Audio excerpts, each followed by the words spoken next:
Bab 911. Mengalah padanya. Mengungkit ini, Golden Ye tiba-tiba sakit kepala. Karena dia cemas dan marah, dia tidak bisa menahan mulutnya.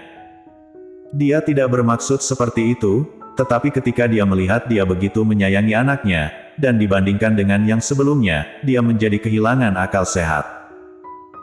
Padahal saat mendengar kabar kehamilannya di rumah sakit, dia sudah mengatakan kepada dirinya sendiri, tidak peduli apapun yang terjadi, dia harus percaya padanya. Tetapi di saat-saat seperti ini, mengapa dia malah begini?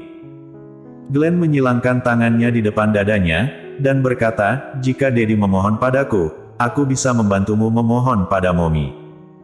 Golden Ye, kamu barusan memanggilku Daddy lagi. Mendengar ini, ekspresi Glenn langsung berubah, soalnya dia selalu tahu Golden Ye adalah ayahnya, jadi dia sudah terbiasa memanggilnya seperti itu. Bocah kecil, tidak apa-apa jika kamu tidak ingin menceritakannya. Dia kira-kira sudah bisa menebaknya. Kamu yang bocah, bukan, kamu orang jahat.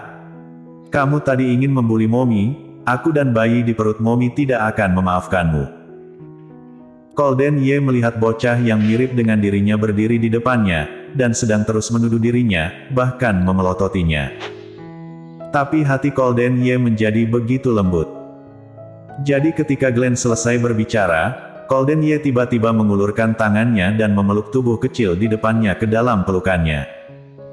Ah, Daddy jahat, ayo bicara baik-baik, jangan pakai tangan. Glenn tidak punya waktu untuk bereaksi, dan dia sudah dipeluk oleh Golden Ye. Dia bisa merasakan kehangatan Golden Ye melalui jaket tebal dan sweaternya. Sejenis kehangatan dari seorang ayah. Glenn sedikit tercengang. Sepertinya ini pertama kalinya Daddy memeluknya seperti ini.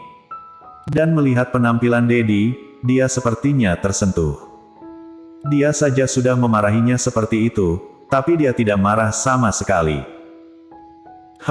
Jangan pikir aku akan memaafkanmu dengan mudah karena kamu memelukku. Glenn masih canggung. Sedangkan di dalam rumah, Gita dan Arthur Xiao sekalian menutup pintu setelah masuk, dan pas-pasan bertemu dengan Audrey Han di kamar. Karena kemunculan Glenn yang tiba-tiba, Audrey Han sangat terkejut, tapi ketika dia melihat Gita dan Arthur Xiao, dia tiba-tiba mengerti segalanya. Ternyata Gita dan Arthur Xiao yang membawanya datang. Kalian. Audrey Han baru saja membuka mulutnya, dan Gita segera membuat gerakan memohon, Audrey yang baik, bukan aku yang mau membawa Glenn, tapi Glenn yang memaksaku untuk membawanya datang. Di sini, kamu tidak bisa menyalahkanku untuk hal ini. Jika kamu ingin menyalahkan seseorang, kamu bisa menyalahkan Glenn. Gita tanpa malu-malu mendorong semua kesalahan ke Glenn. Bagaimanapun, Glenn adalah anaknya, jadi Audrey Han tidak akan marah. Selain itu, mereka telah mendiskusikannya sebelumnya. Arthur Xiao sedikit terkejut, seolah-olah dia tidak menyangka Gita akan menyalahkan semua ini ke Glenn. Sebaliknya, Audrey Han sama sekali tidak merasa aneh, malah menyipitkan matanya untuk melihat Gita. Benarkah? Tentu saja, itu anak yang kamu lahirkan sendiri. Audrey Han tidak tertarik, dan juga tidak menyalahkan Gita. Dia tahu kalau Glenn suka menempel dengan orang, tetapi apa yang terjadi sekarang terlalu tiba-tiba. Tidak masalah jika Glenn datang mencarinya, dia juga merindukannya, dan dia juga senang melihatnya. Tapi, apa yang tidak dia duga adalah saat Glenn muncul di sini, Golden Ye juga ada di sini. Ayah dan anak itu bertemu begitu tiba-tiba. Sekarang Golden Ye telah membawanya keluar, meskipun dia tidak akan melakukan apapun pada Glenn, tapi apa yang ada di pikirannya sekarang? Dia tiba-tiba melihat seorang anak yang persis dengannya ketika dia kehilangan ingatannya, bagaimana kemampuannya untuk menanggungnya sekarang. Bisakah dia menerimanya? Saat melihatnya hampir kehilangan kontrol, Audrey Han benar-benar ketakutan. Kemudian Glenn muncul, ini bisa dikatakan double shock.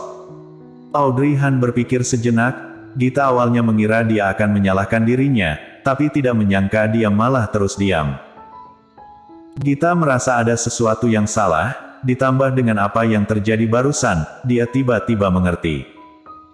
Dia buru-buru berkata, aku juga tidak menyangka hal-hal akan menjadi seperti ini. Awalnya, aku hanya membawa Glenn untuk melihatmu, dia terlalu merindukanmu. Aku juga berpikir kalau Glenn sangat kasihan. Dia hanya ingin bertemu dengan mominya sendiri.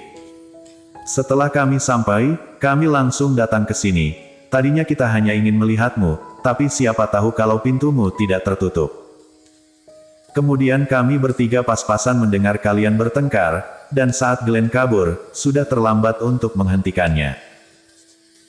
Setelah menjelaskan apa yang telah terjadi, barulah Audrey Han mengangkat kepalanya, matanya menatap wajahnya, dan dia berkata dengan acuh tak acuh, ini bukan salahmu, aku tahu, aku hanya khawatir. Saat mereka berbicara, suara Glenn tiba-tiba datang dari luar. Daddy jahat, Mommy. Cepat datang. Audrey Han sangat kaget dengan tangisan itu sehingga dia berlari dengan cepat.